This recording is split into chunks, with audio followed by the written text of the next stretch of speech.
Brian Powell of I Run Far here with Zach Miller before the 2019 UTMB. How are you, Zach? I'm good. How are you, Brian? All right. Missed you over at your home in on Pikes Peak, but see you over here. Yeah. It's like you did the real whirlwind flop 5.5 days from Pikes Peak to here. So, yeah, I was hoping to be there for the race, but it was just too tight. I had to come over here and rest. You're here and doing the right thing. And have you had a chance to rest over here a little bit? Yeah, actually, when I got here, I got here like in the afternoon, went for a run in the evening, and then slept like 13 hours. Right, which was super great. And then, so I got some time to rest up before it gets busy, which now it's getting busy. Now it is. Yeah. Now that you've been over, this is your fourth time at UTMB? Yeah, fourth time UTMB and fifth time over. Yeah. More times over here than that, actually, because some training trips and stuff like that. But ahead of these races, whether it's CCC or UTMB, like, have you found a good routine or a good way to not get carried away with all the hoopla and commitments? I feel like it's been a bit more relaxed this year. I just kind of, each year you kind of know what to expect more and more. You get a little more used to, like, the first year with Nike, it's kind of like, wait, there's a required kit, and then like rush around town at the last minute, and then like this year it's like, oh yeah, the required kit. Like, let me pull out all these random things from my bag that I like have with me year round now. Yeah, that works a little better. So yeah, it's good, and I think also just like this year that some of the sponsors didn't do as much leading into the race, which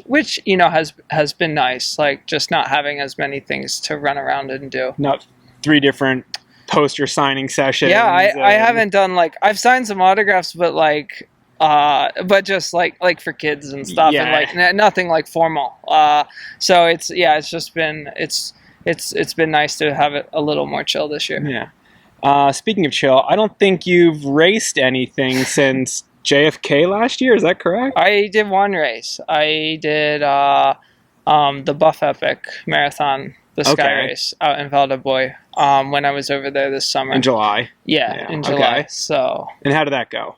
It went well. I had been injured over the winter and in the spring, so that was my first race. I had actually only been really running like significantly for just like a couple of weeks before that.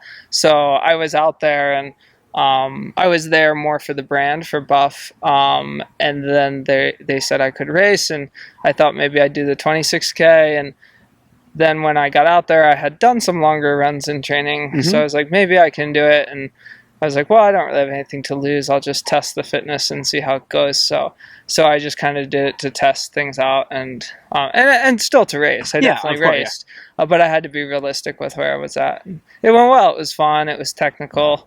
But yeah, it was good. Like, my climbing was good. I suffered on the technical downhills, which was to be expected. And I came out alive. So, that seems very different than coming into UTMB with that. Like you said, you were only training a couple weeks really at that point. How do you feel, a month later coming into UTMB, or 6 weeks later? Yeah, I feel much different. Like, there it was kind of like, well, if I think about this is kind of crazy. Like, I just did my first significant run like a week or two ago. And before that I was, still like only running some of the days during the week, and doing other stuff on the bike and whatnot. So yeah, now it's definitely, I've been doing consistent training, getting up high in the mountains, doing pretty much all the normal stuff I normally do to prep. So yeah, it feels like now I actually have a training block under me, where there it was kind of like, oh, a couple weeks, let's go. Yeah. Do you feel anywhere near as strong as you have for past UTMBs? Yeah, I think training isn't always the same year to year, so don't necessarily know for exact comparison. But no, I feel strong. Like, I feel like in the type of place that I should be in. So, that's good. I don't think I did quite as much as I did last year. But I'm thinking maybe that's a good thing. You kind of never know. Yeah. But yeah, no, it's like workouts went well. I did some speed workouts, and I was actually kind of surprised how they felt. Yeah. So that was a good sign. And even very early on in the training, I jumped on the Manitou incline and ran a fast time, and that was like basically off of bike training, and I was like really surprised. Do you think being fresh relatively fresh, especially in terms of racing, and even on the training side, that could be a benefit? Yeah, it could be. I tend to be a person that runs well when I've been training for quite a while, and like just when I have that like that deep strength of just like months and months. But I think in a race like UTMB, you really have to be able to like tap into the well and just like kind of have something left in the tank. So I think it could be a benefit. But, you know, I always kind of feel like I race super well in the fall after I've trained, like built my base in the winter, trained more specifically in the spring and summer, and then till I get to fall, it's and like you've had a couple races. I just have this huge engine. Yeah. So, you know, we'll see. Like if I race really well on Friday and Saturday, then I guess the answer is yes. Yeah. Well, with UTMB specifically, you've kind of gone with a very or reasonably similar strategy each year. You've run sort of Zach Miller style, you know, going out hard, and each year it's kind of worked out a little bit less. Yeah. Is that? I mean, do you ever think about or trying to go out a little more conservative or? Yeah, I do. I mean, last year I felt like the race was going very well, and like until it wasn't, which is certainly a part of 100 miles. Like it could mean that your strategy wasn't good. Yeah. But yeah, I mean, yeah, I have kind of like, I guess my best year was my first year, and then the next year was just like, next year I just felt really off my game. And then the next year I felt went much better than the second year. It was just, it blew up at after Champay with like some fatigue issues and then some injury issues with my foot freaking out. So yeah, I mean, I have thoughts of just racing completely differently. What would that look like? Could you mentally do that? I mean, I think I could. I would just have to like commit to it or whatever.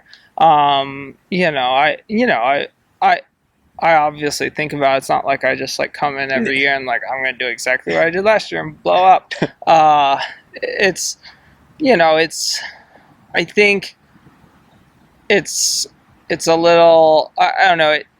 It's a bit maybe difficult for me because like my race strategy usually comes more similar to what my like 50-mile race strategy is. And that's just a distance that I've happened to kind of like seem to dial in fairly quickly. And the 100, like I do like one a year, and it hasn't dialed in very quickly. And maybe it's because maybe I need to race differently than how I do in a 50, you know? And, but yeah, I don't know. I'm like I'm completely aware that like I feel like the 100 is a distance I haven't really sorted out yet. Like I keep trying, but it keeps kind of like blowing up in my face. So, but then you have other examples. I mean, if we look at like a Jim Walmsley going to Western States, the first 2 times it didn't work out. Yeah, and the last time, and then he dialed it in. Yeah. And so I think.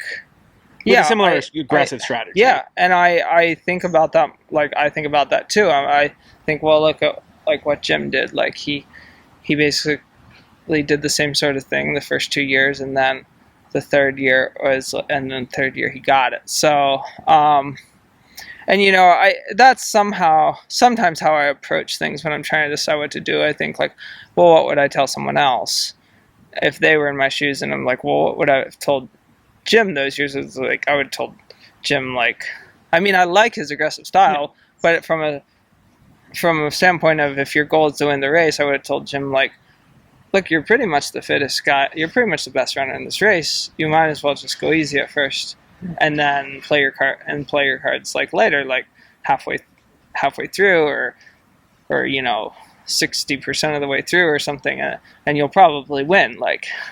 Just don't beat yourself, you know? So I think about that, like for myself, it's like, well, is that what I would tell myself? Yeah. You know? So, I guess it's like it's the complex of head versus heart. Like, do I run with my heart or my head? And you know, it's like, you know, it's fun to run with your heart, but it sometimes it's better to run with your head. So I mean, that kind of anticipates my next question. Is now you've been to the UTMB races 4 times before. Are you just as you seem to be a person who runs well with passion and excitement? Are you just as excited going into it this year as you have been in the past? No, I would say I was probably the most excited my first year. Yeah? My first year. You know, it's new. Yeah. It's uncharted territory. It's just like, I don't, you know, life is just like that. After a while, you get kind of jaded. So like, I mean, you still stay hungry, and you know, you still like, it's still like when I'm out training, I still think about the race and get kind of amped. But like, no, you know, things change over time, and I think that's okay. Like, and maybe for me, maybe it's better in terms of strategy and things if my mind relaxes a bit and isn't so amped. So yeah, I don't know. Like, in fact, like the mental side of things is interesting. Like, I was here like 6 weeks ago training, and I was like in a weird mental space. I was like, I don't even really like. I wasn't really. I was getting the training, but to be honest, I really wasn't having like that much fun. Like, I think I was kind of stressed out and maybe a bit homesick or something. And I was like, I don't like right now. I was like, right now, I talked to Marcin Swerk a little bit about it, and he was there training with me. I was like right now, I don't even like feel like running UTMB. It's like I don't really have a desire to like go run all day for, you know, 24 hours around a mountain. Like, but you know, a lot of that stuff is temporary. Like, then I went home and like got rested up a bit more and like got some sleep. I get like that when I get really tired. And so then I got home and I got back to Colorado and started doing some really cool runs. And I was like I went out and ran the Pawnee Buchanan Loop for training, and it was just like full of wildfires. And I had a good day where I just felt like I could run forever. That's awesome. And I was just like, I was about to just like crawl in the back of my truck, go to sleep, wake up and run it back around the other way the next day. But I didn't, because I had to get back to bar camp. But that but work like, thing. So then it was like, oh, okay, well, I'm obviously like that feeling I had in Chamonix is obviously a bit temporary. Like, it's just, you know, you can't judge like your whole life or your whole year on a week, on like one day. Like, there's gonna be a day where I'm like, this is a dumb sport. You know, and then there's gonna be other days where I think it's the greatest thing in the world. Well, I look forward to seeing how you do out there, Zach, and I hope you enjoy your day out there. Yeah, I hope to. That's what I want to get around the mountain and have a good day in the mountains. All right. Yeah.